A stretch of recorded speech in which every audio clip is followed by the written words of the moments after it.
Muy buenas, soy Marcos Vázquez y hoy os traigo la última entrevista del 2025 con la doctora Isabel Viña. Isabel es médica especializada en salud hormonal y es también la autora del libro recién publicado Pon tus hormonas a funcionar. Y precisamente empezamos hablando sobre las hormonas en general, qué tipos existen o cómo se regulan sus niveles, y pasamos después a hablar sobre las hormonas tiroideas. Es sin duda el episodio donde más hemos profundizado en este tema. Vemos el impacto en distintos órganos, tanto del hipotiroidismo como del hipertiroidismo. Hablamos de las distintas hormonas involucradas, de qué alimentos y suplementos pueden ayudar a regular el funcionamiento de la tiroides, qué mirar en una analítica y también el papel de los llamados disruptores endocrinos. Es una charla profunda pero amena sobre tiroides, metabolismo y mucho más. Antes de pasar a la entrevista, os recuerdo que en enero arranca Momentum 2026, nuestro programa más completo, que este año suma más contenido, como 3 semanas adicionales de recetas y un nuevo programa de entrenamiento con kettlebells de 12 semanas, además de todo el contenido anterior. Arrancamos el 10 de enero para dar un poco de margen después de Reyes y haremos sesiones en vivo semanales para explicar el detalle de los planes, resolver dudas y en definitiva acompañaros para maximizar las probabilidades de que logréis vuestros objetivos. El acceso es por un año entero con un pago único y cada mes después del desafío haremos charlas mensuales sobre hábitos saludables y mentalidad para vivir mejor. Y podéis aprovechar el precio promocional hasta el 1 de enero, ahí subirá, así que si necesitáis guías claras para mejorar la salud este nuevo año y un impulso inicial, ahora es el momento.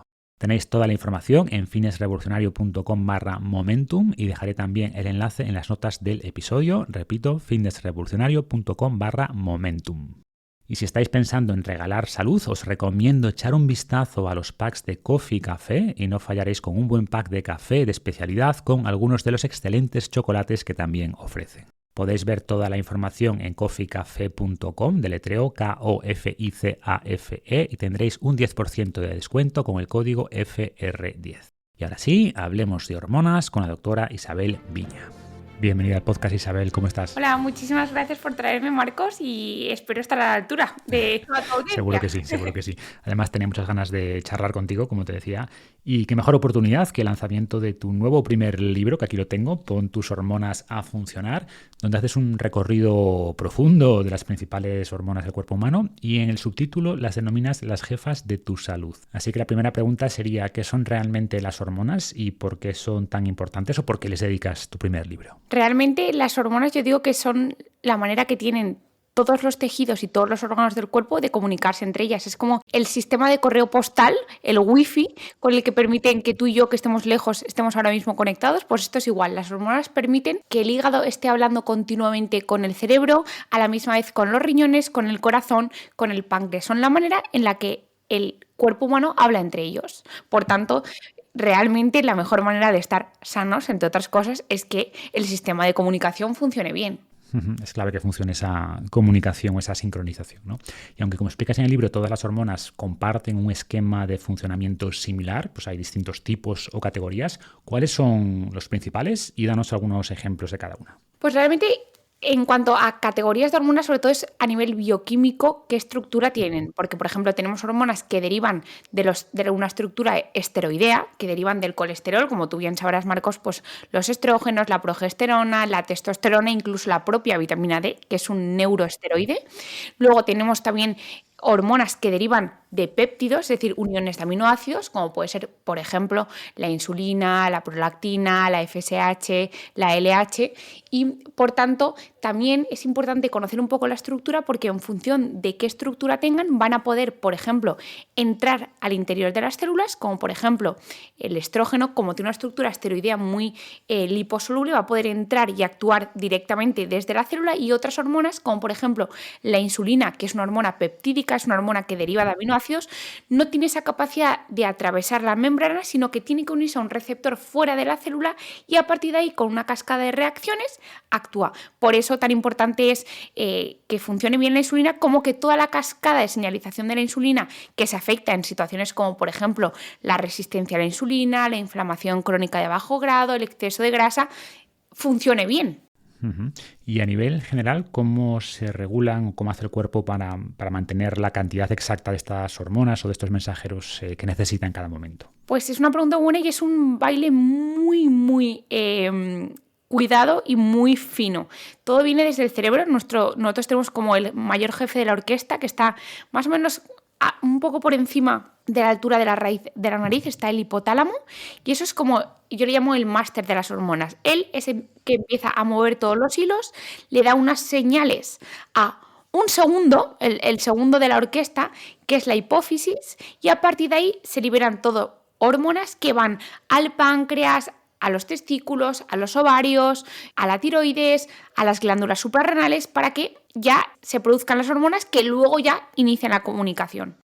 O sea, se liberan esas hormonas y después tenemos mecanismos de escucha, entre comillas, ¿no? Para analizar los niveles de esas hormonas y así ajustar la dosis, ¿no? Como en ciclos de retroalimentación. Sí, o sea, es una comunicación continua, es decir, tu orquesta, que es el hipotálamo, habla a la hipófisis habla a los órganos producen hormonas y esa hormona va de vuelta a los jefes, les dice, oye, chicos, esto está bien, no está bien, y dicen, no, pues hay que producir más, no hay que producir menos. Es un diálogo continuo. Perfecto, pues después de esta introducción general me gustaría profundizar ya en un tipo de hormonas muy importantes, pero de las que quizás no he hablado mucho en este podcast o no he hablado con la profundidad que me gustaría darle hoy, y son las hormonas tiroideas. Son además las primeras que describes en tu libro. Así que, primera pregunta, describe por favor qué es la tiroides en términos generales y qué hormonas principales produce. La tiroides está más o menos a la altura del cuello, es una glándula muy muy pequeñita que no pesa más de 20 gramos, tiene forma de más o menos de una mariposa, ¿vale? Como las alas de una mariposa, y produce fundamentalmente las hormonas tiroideas T4, que es la más inactiva pero la más abundante que sale de la tiroides, y en un 20% produce la hormona tiroidea T3, que es la activa. Generalmente tú te preguntarás, Isabel, qué raro que una glándula produzca la mayor parte de su hormona inactiva y solo produzca una pequeña parte de hormona activa.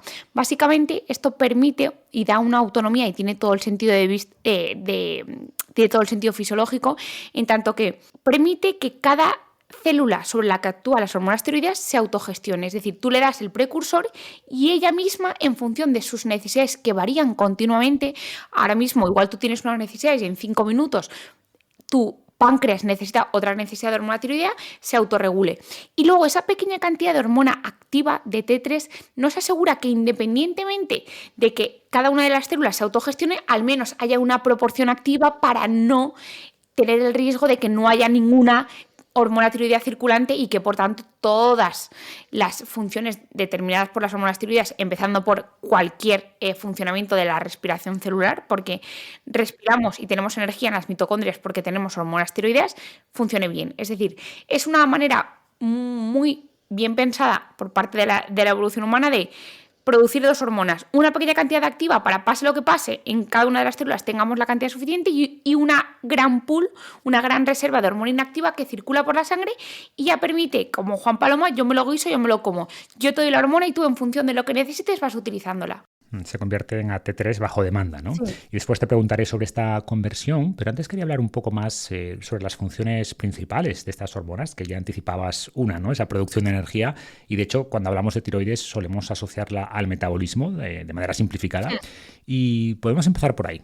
Cuéntanos qué papel juegan estas hormonas en el metabolismo y cómo lo hacen. Yo le llamo la fábrica de energía del cuerpo, es decir, realmente gracias a las hormonas tiroideas toda la cadena respiratoria, tú sabes que te voy a contar yo a ti, que tú lo sabes prácticamente mejor que yo, al final todo lo que comemos, hidratos, proteínas, grasas, va a producir energía en las mitocondrias. Las mitocondrias es un órgano donde todo lo que ingerimos se convierte en el ATP, que es la moneda energética universal. Es decir, tú, Marcos, trabajas en tu trabajo, yo trabajo en el mío, los dos obtenemos el dinero como moneda de cambio.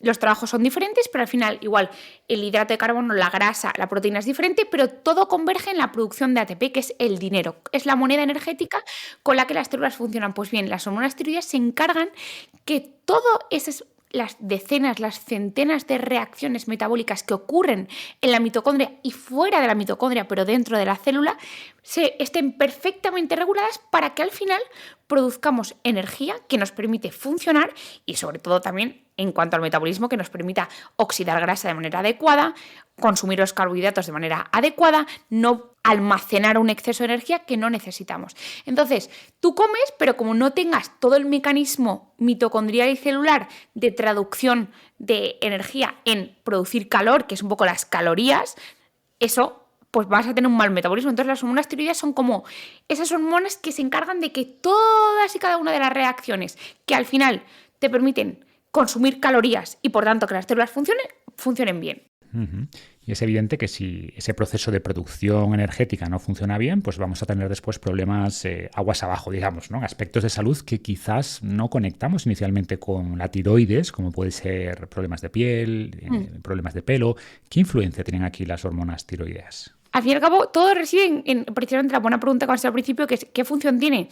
Todas las células necesitan energía para poder hacer su función. Es decir, un folículo piloso necesita tener un sustrato energético para poder hacer crecer el pelo. Pues a partir de ese axioma, que es como nos aporta energía no solo para que tú puedas correr, Marcos, sino para que todas sus células hagan su función. Entonces, concretamente, en el folículo piloso, las hormonas tiroideas se encargan de que todos los cabellos entren en esa fase anágena de crecimiento.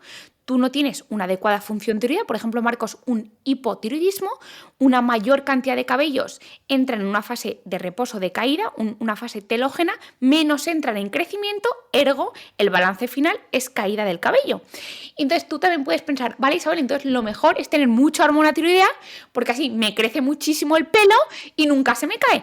Pero como todo, Marcos, tú sabes que en el medio está la virtud y un exceso de hormona tiroidea lo que hace es que todo ese sistema se sature, haya demasiado crecimiento que exceda la capacidad de alimentación del propio folículo y por mucho que la hormona tiroidea te permita entrar, no hay suficiente sustrato, no hay suficiente alimento para que ese cabello crezca. Por eso tan malo es tener una falta de hormona tiroidea porque el cabello no crece y se cae más, como tener un exceso. ¿Por qué? Porque sobrepasan las capacidades regulatorias del pelo y al final en las dos situaciones se cae.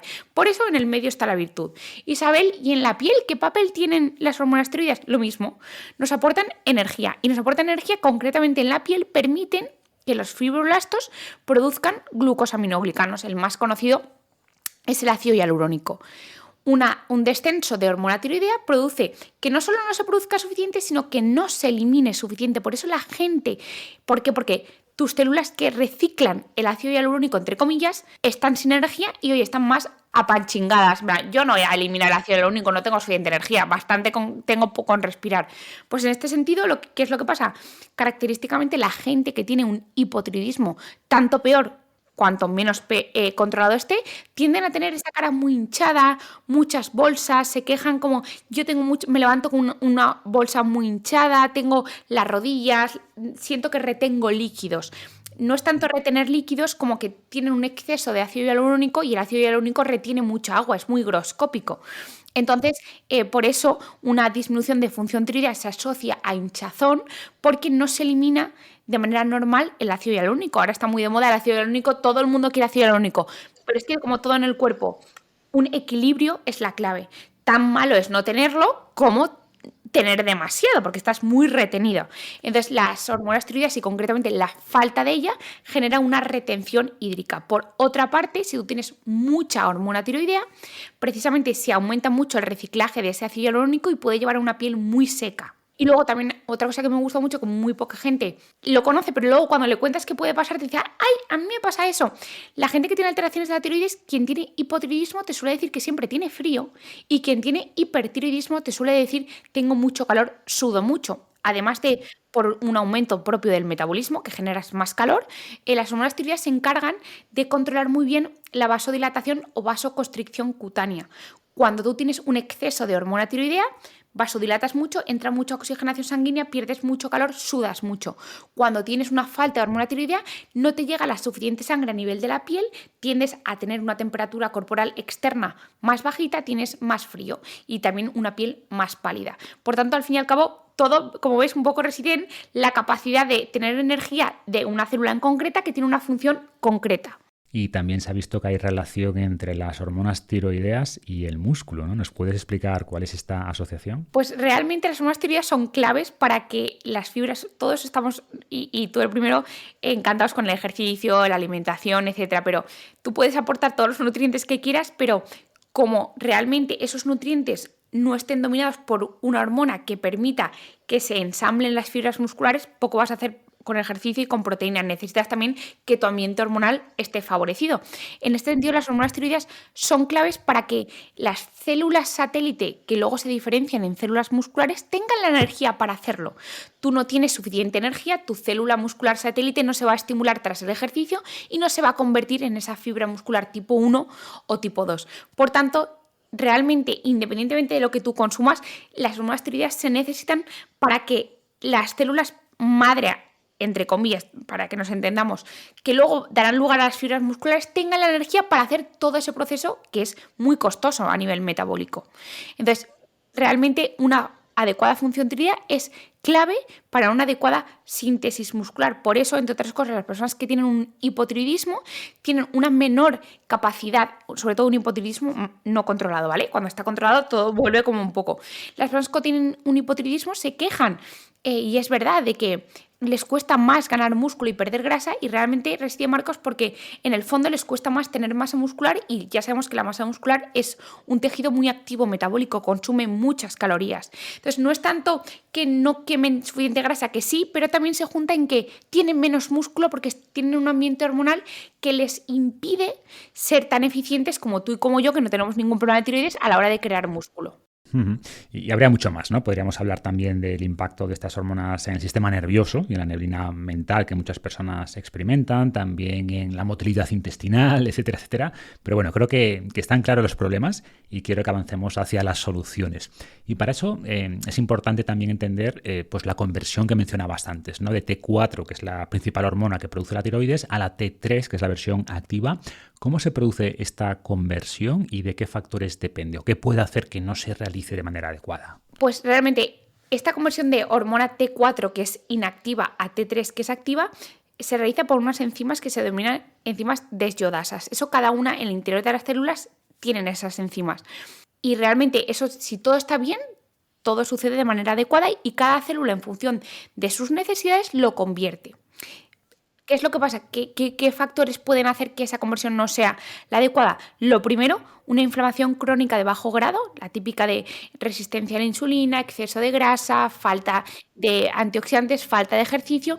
Se ha demostrado que inhibe esa enzima desyodasa, es decir, disminuye su actividad y, por tanto, una inflamación crónica de bajo grado afecta a una correcta conversión. ¿Por qué? Porque en el fondo, en el cuerpo humano, lo que detecta cuando detecta una inflamación crónica de bajo grado es: hay algo que no está bien, está en juego mi supervivencia, ahora mismo no es el momento de gastar energía.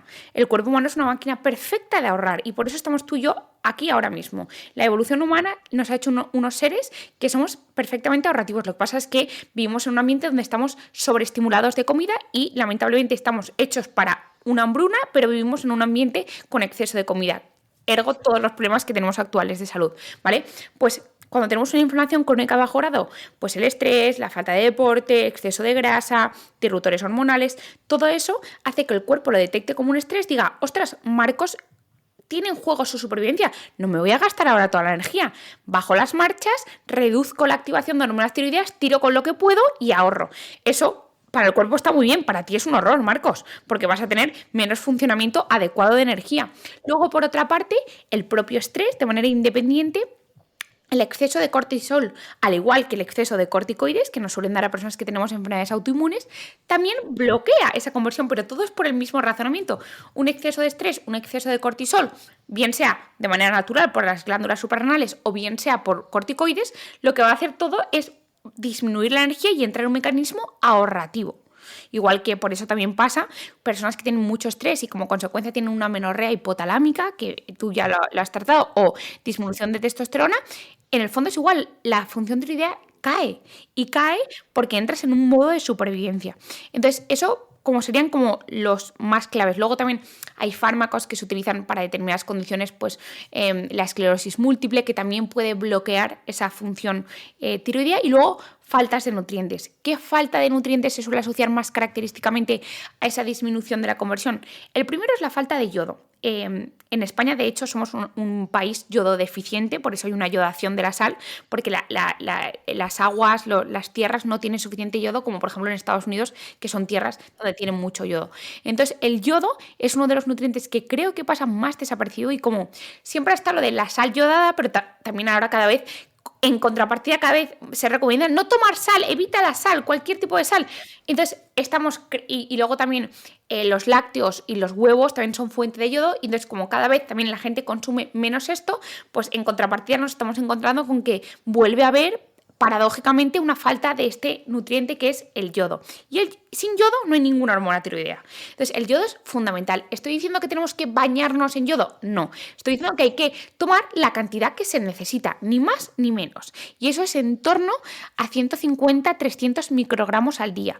150 para una población general, 300 para embarazadas y lactantes, porque os recuerdo que el bebé necesita el yodo desde la madre. No produce el yodo de otra manera. Entonces, el yodo para mí es uno de los nutrientes más importantes y que menos atención se presta. Estábamos todos con el magnesio, el omega 3. Ostras, y el yodo, tú te pones a analizar en la gente lo que come y el yodo brilla por su ausencia en muchas dietas actuales, ¿eh? Sobre todo alimentos ultraprocesados que obviamente tienen cero yodo. O sea, es un poco lo que tú siempre dices, pero visto de otra perspectiva, ¿sabes? O sea, mucha gente igual cree que lleva una dieta muy saludable, pero le falta yodo porque no consume quizás sal, no consume huevos, lácteos. No, seguro. O sea, la mayor fuente alimentaria actualmente de yodo es la sal yodada. Y es la manera más segura. Lo que pasa es que, claro, como tú dices, como vivimos estas corrientes de ir prohibiendo todo sin ton ni son y sin ver un poco más allá de la prohibición inicial, que muchas veces nos cegamos en esto para reducir esto. Sí, pero ojo, cuidado que si te bloqueas mucho el sodio que se necesita para muchísimas funciones y empezamos a demonizar la sal, pues a ver cómo va a pasar con la tiroides. ¿Sabes? Que estás haciendo un roto por un descosido de esto que dicen. Entonces, el yodo sería lo primero. Después, sin duda alguna, el selenio, el zinc y la coenzima Q10. ¿Por qué? El selenio se necesita, por una parte, para que en la tiroides haya una correcta producción de glutatión que va a permitir reducir los radicales libres que se producen en exceso cuando se producen hormonas tiroideas. La producción intratiroidea de hormonas tiroideas es muy positiva, pero es de las pocas hormonas que genera una carga oxidativa brutal a nivel de la tiroides. Por eso, un adecuado consumo de selenio se ha demostrado reducir la autoinmunidad tiroidea, porque mucha autoinmunidad se ha descubierto que es por un exceso de inflamación en la tiroides, a falta de selenio. De hecho, los estudios han demostrado que las personas con autoinmunidad tiroidea, la combinación de selenio y minoxidil, que hablaremos más adelante si quieres, reduce los anticuerpos porque reduce la carga inflamatoria a nivel de la tiroides. Entonces, el selenio, mucha gente que está muy bien en nueces de Brasil, pero siempre hay que recordar el origen, porque el contenido en selenio de las nueces de Brasil depende en gran medida del origen de donde venga. Entonces, no es lo mismo que venga de Europa del Este que venga de ciertas zonas de Latinoamérica que son más ricas. Entonces, eso también hay que tenerlo muy en cuenta, porque no es lo mismo tomarte una nuez de un sitio que tiene igual los 80 microgramos de selenio que tomártelo de otro que igual no tiene nada. Entonces, eso también es importante. Luego, el zinc, que está en mariscos, etcétera, se encarga, junto con la coenzima Q10, de que esa conversión intracelular de T4 a T3 sea la adecuada. El zinc se encarga de que esa enzima tenga los nutrientes que necesita. Y luego la coenzima Q10, que a mí me encanta y muy poca gente sabe esto, permite que no haya un exceso de inactivación de la hormona T3. Es decir, la hormona T4, que es la inactiva, sale de la tiroides, va por la sangre y entra, imagínate, Marcos, al músculo. En el músculo, esa hormona T4 se convierte en T3. Y esa T3 tiene que estar suficientemente tiempo activa dentro del músculo para que haga esa síntesis de fibras musculares que hemos explicado. ¿Qué problema hay? Si hay una inactivación temprana de la T3, aunque tú analíticamente en sangre la T4 la tengas bien, vas a tener síntomas de falta de hormona tiroidea porque tu hormona activa está muy poco tiempo. Pues bien, la coenzima Q10 es de los pocos micronutrientes que ha demostrado que es capaz de prevenir esa inactivación temprana. ¿Por qué? Porque inactiva a la enzima que se encarga de inactivar precisamente, perdona, todo el rollo de... O sea, en resumen, prolongaría su vida media. Prolonga su vida media. Entonces, por eso a mí la coenzima Q10 me gusta mucho. Y de hecho, Marcos, hay estudios que demuestran que ese papel positivo que tiene la coenzima Q10 sobre la fatiga, que tú lo sabrás, viene derivada también porque permite que en los músculos la hormona T3 esté más tiempo activa y por tanto no tengas esa alteración en la contracción y relajación muscular que te puede derivar a fatiga. Entonces esos serían los nutrientes que a mí más me gustan. Perfecto, después quiero profundizar un poco más en nutrientes, suplementos, pero has mencionado de pasada trastornos como hipotiroidismo, hipertiroidismo, y quería preguntarte cuál es la prevalencia y también qué tipos hay, ¿no? Por ejemplo, en hipotiroidismo, pues entiendo que el más común es el autoinmune, el Hashimoto, pero ¿cómo de frecuentes son y qué otros problemas ves en consulta? Pues el principal, la alteración tiroidea más frecuente en la población, especialmente en mujeres, porque en mujeres es entre 2 y 3 veces más frecuente, es el hipotiroidismo autoinmune de Hashimoto.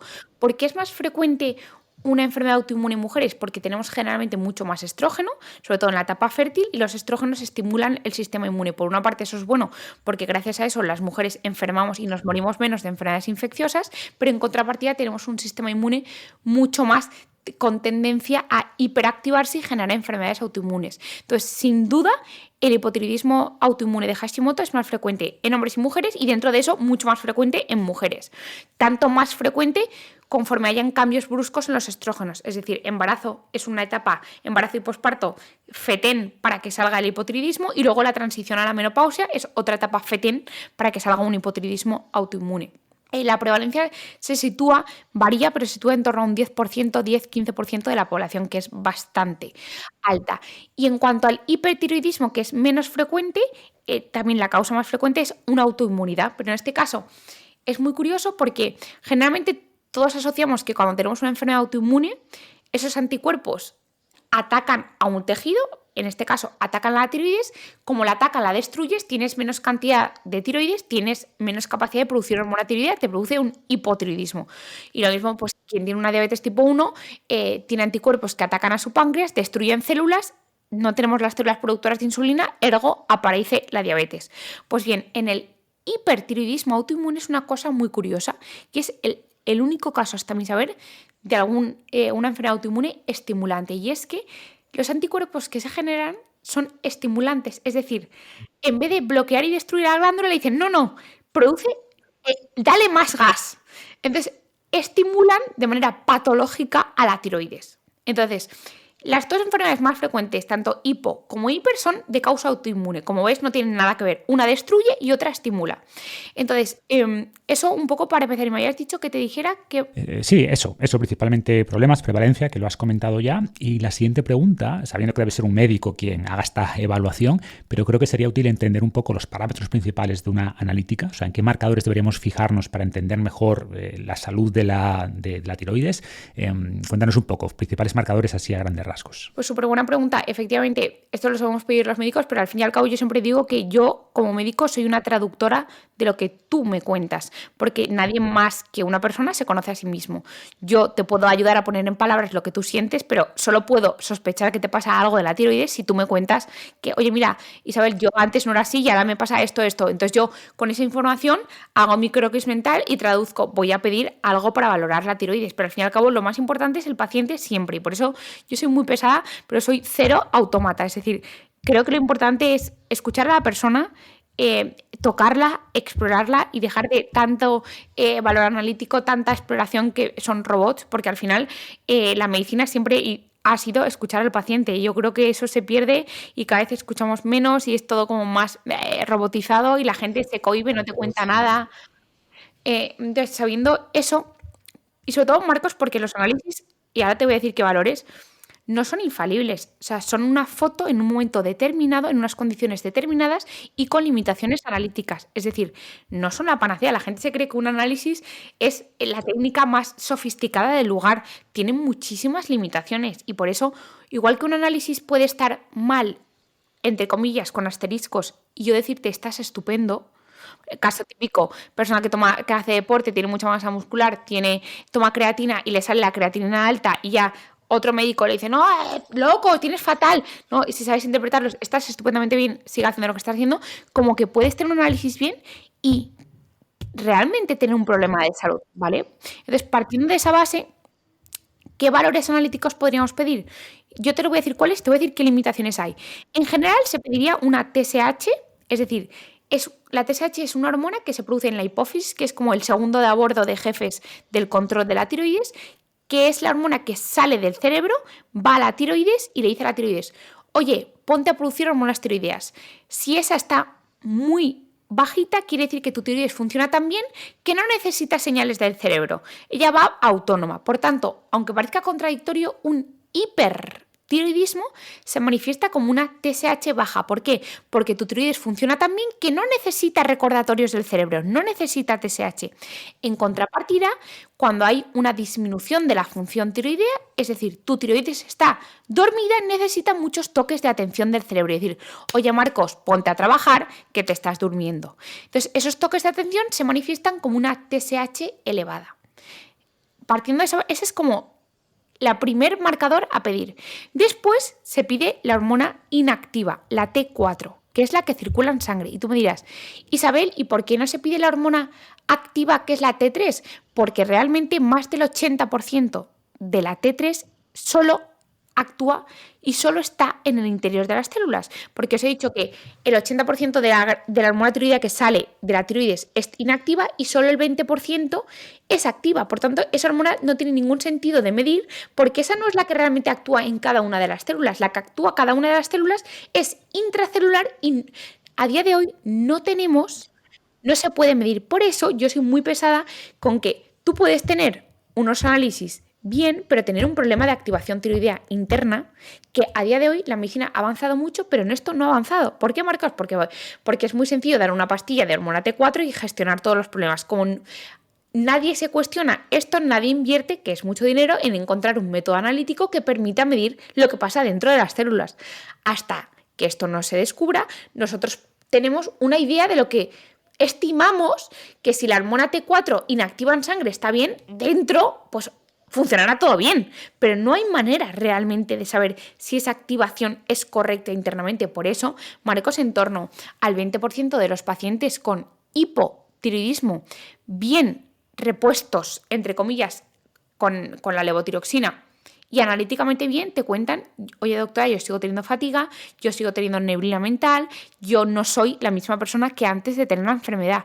Y se sospecha y se intuye que es porque realmente nos estamos perdiendo parte de la película, que es qué pasa dentro de esa célula cuando entra la hormona. Por todo lo que comentaste antes, ¿no? De inflamación, de cortisol elevado, de falta de nutrientes como yodo, selenio, o sea, podría hacer que incluso con una T4 normal tengas síntomas de baja T3, ¿no? Eso es. Entonces, TSH y T4, conociendo las limitaciones, que es, ojo, cuidado, que nos dicen lo que hay fuera, dentro es otro cantar, y luego, dada la frecuencia de que sea por enfermedades autoinmunes, sobre todo en mujeres, se piden anticuerpos del hipotiroidismo, en este caso si hay hipo o hiper, que son el anti-TPO, el anti-TG, y en el hipertiroidismo es anticuerpos estimulantes contra la tiroides, se llaman así. Entonces, pero eso siempre se pide después de primero pedir a ver si la hormona tiroidea va bien o no. No tiene sentido pedir un poco anticuerpos por pedir. Perfecto. Bueno, con eso tendríamos ya una buena visión del estado de la tiroides y quería continuar con el tema de la nutrición, que ya empezaste a darnos algunas pautas antes, pero quería preguntarte en concreto por la soja. Hay bastante controversia aquí sobre si puede afectar la función tiroidea. ¿Qué nos puedes contar? En general, la soja no afecta a la función tiroidea, igual que tampoco afectan las verduras crucíferas. Todo esto, sobre todo el tema de las verduras crucíferas, sale de un estudio hecho en ratones donde la cantidad equivalente al día de verduras crucíferas eran del orden de 3 kilos, que no creo que nadie se tome esa cantidad de manera crónica. Es como todo al final, cuando se hacen estudios en ratones, cuando tú haces la escala de dosis adecuada, cambia mucho la película. Entonces, ¿es segura la soja y las verduras crucíferas para la tiroides? Sí. ¿Lo pueden tomar personas con hipo y con hipertiroidismo? Sí. ¿Y entonces qué pasa con la soja? La soja, el problema está en que si tú tomas el fármaco levotiroxina, como cualquier otro alimento, como cualquier otro fármaco y como cualquier otro nutriente, tú tienes que separar la toma de levotiroxina al menos una hora de cualquier comida. Y sobre todo es porque la soja tiene mucha cantidad de fibra, tiene mucha cantidad de polifenoles, tiene mucha cantidad de fitoestrógenos que parece que se pueden adherir a la hormona cuando la estás tomando en pastilla. Por eso, pero como cualquier consejo, se aconseja que si vas a tomarte bebida de soja para desayunar, te esperes un par de horas después de tomarte la pastilla. Sobre todo, la pastilla se toma con agua, no con un vaso de leche normal, ni bebida de soja, ni nada al respecto.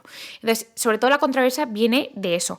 Y luego con la soja, como todo que pasa con la soja, que soja tiene una infinidad de mitos a su alrededor, pero desde luego que es segura, y con las verduras crucíferas también. Yo sé que da igual las veces que lo diga, porque ese mito siempre va a estar, pero si dejo mi granito de arena, Está bien recordarlo. viene bien recordar. Entonces, es seguro, no incrementa el riesgo de problemas de tiroides ni de autoinmunidad, y probablemente muchos de las isoflavonas que tengan, como polifenoles que son, van a ayudar a reducir esa carga inflamatoria de la tiroides, que como hemos dicho, la tiroides es una glándula que necesita tener muchísima protección antioxidante, porque es una glándula muy pequeña. De hecho, antes que tenía 20 gramos solo de peso, es muy pequeña, y en su interior alberga una gran cantidad de radicales libres por los mecanismos que implican la producción muy compleja de hormonas tiroideas. Entonces, justamente la tiroides se beneficia, todos los antioxidantes posibles van a ser buenos en la tiroides. Y hablaste antes de la importancia también del yodo, entonces muchas personas pueden pensar que las algas son buenísimas para la tiroides porque tienen mucho yodo, pero alertas en el libro que hay que tener cuidado, ¿no? ¿Qué nos puedes comentar aquí? O sea, a mí las algas me parecen maravillosas, y tú ya sabes que hay muchísimos tipos de algas. Por ejemplo, la alga nori del típico de sushi está bien, pero hay muchas algas donde su contenido en yodo es muy variante en función de no solo el tipo de alga, sino el momento, la estación donde se haya cultivado. Por ejemplo, la alga kombu, que mucha gente la utiliza para cuando cocina legumbres para que sean más digeribles y tolerables. Una alga kombu normal puede tener más de el 11.000% de yodo que se necesita, mientras que una alga wakame puede tener el 50%. Entonces, ojo, las algas está bien, pero no me centraría en que mi consumo de yodo dependa de las algas, sobre todo por la variabilidad en el contenido. Que tú te vayas a comer un restaurante y tomes nori, me parece bien, pero no te compres alga nori, wakame o kombu como fuente de yodo. Prefiero que sean fuentes más fiables, con menos variabilidad, como te he dicho, desde la sal yodada, que es la más fácil de tener, hasta alimentos, en el caso de que se desean, como la yema del huevo, mariscos o lácteos. Uh-huh. Mencionas también en el libro como suplemento o como nutriente el omega 3. ¿Es sobre todo por su capacidad antiinflamatoria o tiene algún beneficio adicional? Sobre todo es por el papel positivo que tiene en la producción de resolvedores de la inflamación, de protectinas, de maresinas, que a nivel de la tiroides nos ayudan mucho precisamente a reducir esa inflamación natural que se genera como consecuencia de, pues al final, la producción de hormonas tiroideas. Y cobra especialmente importancia porque ya sabes que estamos rodeados de disruptores hormonales. La glándula tiroides es precisamente una de las más susceptibles a componentes como bisfenoles y talatos. En este sentido, si ya es una glándula que de por sí tiende a acumular mucho agente inflamatorio, si tú además lo juntas con alteraciones a nivel de disruptores hormonales, la glándula tiroides se vuelve muy susceptible a ser dañada. Pues bien, los omega 3 tienen ese papel resolvedor de la inflamación que en esta situación actual, donde entra en juego los disruptores hormonales, cobra extra de importancia. Uh-huh.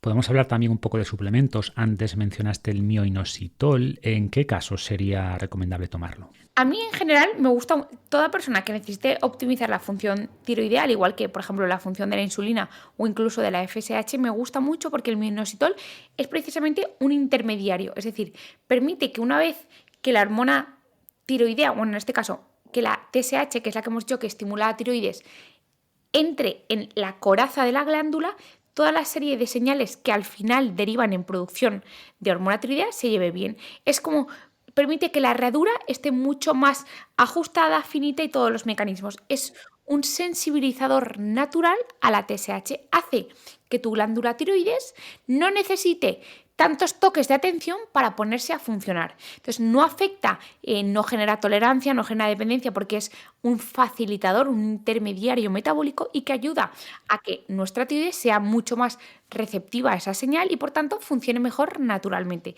¿Quién se beneficia más, Marcos? Obviamente quien tenga peor función tiroidea. Las personas con hipotiroidismo, tomen o no medicación, se benefician mucho de ser mucho más sensibles, de tener una regulación mucho más fina de la TSH. Entonces, por eso me gusta mucho el mioinositol. Ok. ¿Y algún suplemento más que te parezca interesante? Creo que en el libro hablas del NAC, ¿no? Del N-acetilcisteína. ¿Por qué lo aconsejas o qué beneficio tendría? Precisamente porque es el precursor del glutatión, que es uno de los mayores antioxidantes enzimáticos del cuerpo, y todo vuelve a lo mismo. Puesto que la tiroides necesita muchísima defensa antioxidante, la N-acetilcisteína actúa como ese precursor que nos aporta de manera casi directa cantidad alta de glutatión que permite limpiar como un sistema de basuras muy potente todo el exceso de basura que se ha generado como consecuencia de producción de hormonas tiroideas. Muy bien, pues con esto terminamos la lista de cosas que tenía apuntadas para preguntarte. Pero has hablado de los disruptores endocrinos y además le dedicas un capítulo entero al final del libro. Es un tema del que se habla mucho últimamente. ¿Cuál es tu visión sobre esto y cómo de preocupante crees que es? Yo creo que obviamente ni es moco, o sea, ni es moco de pavo, ni es la panacea y esto ha causado todos los problemas actuales. Es simplemente una papeleta más que estamos empezando a levantar un poco la alfombra y ver todo lo que hay debajo, porque esto se ha empezado a legislar, Marcos, en Europa en 2021-22. Ya sabes que generalmente cuando se legisla algo y se empiezan a prohibir ciertos compuestos, en este caso el primero que se ha legislado y prohibido en alimentos y en productos destinados a bebés y embarazadas, es el bisfenol A, el bisfenol F, el A, F, el S, el AP, todos van a lo mismo, porque ahora no tenemos bisfenol A, pero se está utilizando otros bisfenoles que van a prohibirlos. Esto para que un mecanismo como la Agencia Europea lo prohíba, tiene que haber una evidencia muy contundente hace mucho tiempo, porque esta gente siempre juega muy conservador. Es decir, cuando algo está, porque no se la pueden jugar a prohibir algo para luego quitar la prohibición para que esto parezca una cosa de pandereta. Entonces, creo que me parece que es un asunto importante que todavía no se conoce la magnitud de la importancia, pero que yo animaría a todo el mundo a que estemos con un ojo. Es decir, es imposible vivir en un mundo donde no estemos expuestos a disruptores hormonales, ¿vale? Esto una vez que lo asumimos, ¿por qué? Porque hasta en la propia polución hay partículas 2.m que tienen un tamaño de partícula tan pequeño que permite pasar la barrera gastrointestinal, que además la mucosa respiratoria también tiene un tamaño de partícula que es muy pequeño que permite el paso, con lo cual vamos a estar expuestos a esto. Aunque te vayas a Groenlandia, vas a estar expuesta a disruptores. Lo importante es saber que existen e intentar minimizar la exposición a ellos. ¿Por qué? Porque tienen la capacidad, hay muchos, están los bisfenoles, el conocido bisfenol A que te acabo de nombrar, pero primos hermanos que incluso se utilizan en sustitución al bisfenol A y que parece, Marcos, que incluso ciertos de ellos tienen efectos más negativos, paradójicamente. Con las hormonas está el que te he dicho, el bisfenol S, el F, el AP, el AF. Claro, te ponen tupper sin bisfenol A y tú ya te crees que es limpio, pero lo que no te cuentan es, hemos quitado este, pero te hemos puesto 5 que incluso pueden llegar a ser peores, pero ya ellos te ponen algo que encima es ilegal. O sea, quiero decir, te remarcan algo que es obligatorio hacerlo, no es algo que le ha salido de ellos. Entonces, los bifenoles son los primeros, luego están los talatos, que talatos hay muchísimos, que se suelen utilizar para dar flexibilidad a los plásticos, de ahí a que botellas de plástico estén todas llenas de talatos, que tuppers, etc. Y los talatos, y también en estabilizantes de todos los productos que tienen perfumes artificiales, para que ese perfume artificial dure, se estabiliza con talatos, ¿vale? De ahí que sea un problema, porque sobre todo no solo te lo pones en la piel, sino que lo inhalas y a partir de ahí te entra en el cuerpo. Los talatos, luego están los que en inglés se llaman Forever Chemicals, que en español son compuestos perfluorados, que hay entre 20 o 30 y que fundamentalmente está en cualquier producto impermeabilizante. ¿Cuál es el que a mí más me preocupa, Marcos? Sin duda las sartenes. Esto que por ahorrarnos un poquito de añadir grasa y en esta cultura de todo lo light que pueda, me compro una sartén antiadherente para que mi pechuga no tenga ni 1 miligramo de grasa, porque la grasa me va a hacer engordar, todo. Hacemos una sartén para me cachis que listos somos y quitamos todas las grasas y ponemos unos compuestos que tienen una duración en el cuerpo, por eso se llaman Forever Chemicals, muy abundante, en el medio ambiente ya ni te cuento, y que entre otras cosas se han vinculado no solo a síndrome metabólico, a incremento del riesgo cardiovascular, sino que en hombres concretamente a disminución de la cantidad y calidad espermática, en mujeres disminución de la cantidad y calidad de reserva ovárica. De hecho, disruptores hormonales y concretamente los compuestos perfluorados y los bisfenoles se asocian a un adelanto de la edad de la menopausia entre 3 y 4 años, que esto es importante, y un adelanto de la primera menstruación también en torno a 1 o 2 años.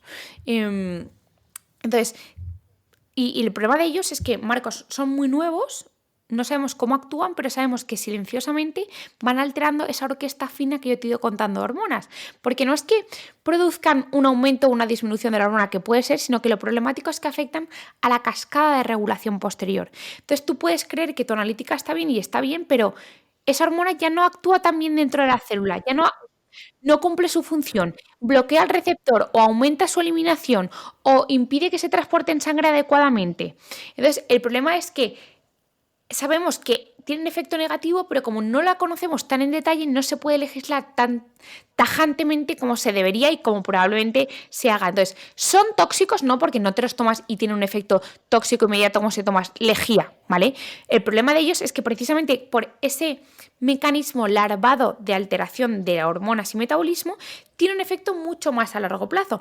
Pero esto es tan importante como que se está determinando que ciertos compuestos, bisfenoles, talatos y compuestos perfluorados tienen la capacidad de afectar a la epigenética. Es decir, tú tienes unos genes y el ambiente los altera. Pues las modificaciones epigenéticas del ambiente, en este caso de disruptores sobre el ADN, se han demostrado que son capaces de, como otros tóxicos, de pasar a la descendencia. Es decir, ese material genético que entra en el gameto de la madre y del padre, como eso esté afectado, todas las células de la descendencia del niño van a tener esos puntos negativos alterada. Y ese es el principal problema. Por eso cada vez, sobre todo con niños y embarazadas, estamos mucho más al loro, y también debería ser en padres que quieren tener un hijo, porque sobre todo los espermatozoides que van a ser fecundados se comienzan a producir en torno a 2 meses antes de que eso se fecunde. Entonces,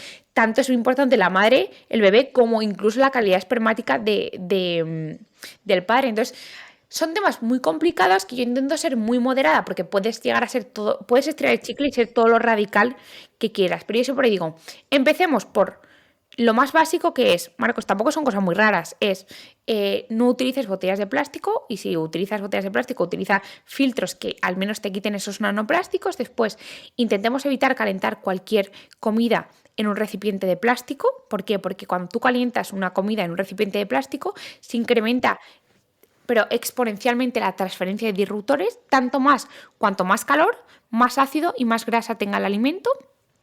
Y luego, Marcos, cocinar con sartenes de toda la vida, acero inoxidable, hierro fundido esmaltado.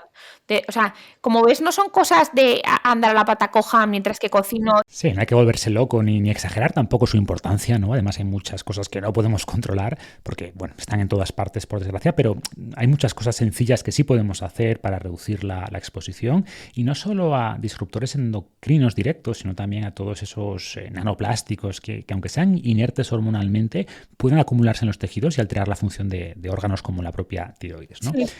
Pues nada más, Isabel, lo dejamos aquí. Muchas gracias de verdad por tu tiempo, por la divulgación que haces, y espero que volvamos a hablar pronto. Cuídate mucho. Millones de gracias, Marcos, y yo solo espero que me haya explicado bien, porque yo todo el rato estaba pensando que sirva a la gente y que me explique bien. Así que nada, millones de gracias a ti, y también te quiero dar las gracias porque llevas, justamente lo habíamos hablado fuera de cámaras, pero creo que siempre de bien nacidos es ser agradecidos, si tú llevas más de 10 años haciendo esto, y creo que te mereces ser reconocido. Así que, oye, pues por mi parte te doy las gracias y te doy la enhorabuena. Pues gracias, de verdad, Isabel. Lo mismo te digo, y bueno, lo que más me gusta de esta labor es hablar con gente como tú y seguir aprendiendo. Así que de verdad, gracias, y estamos en contacto. Un abrazo. Chao.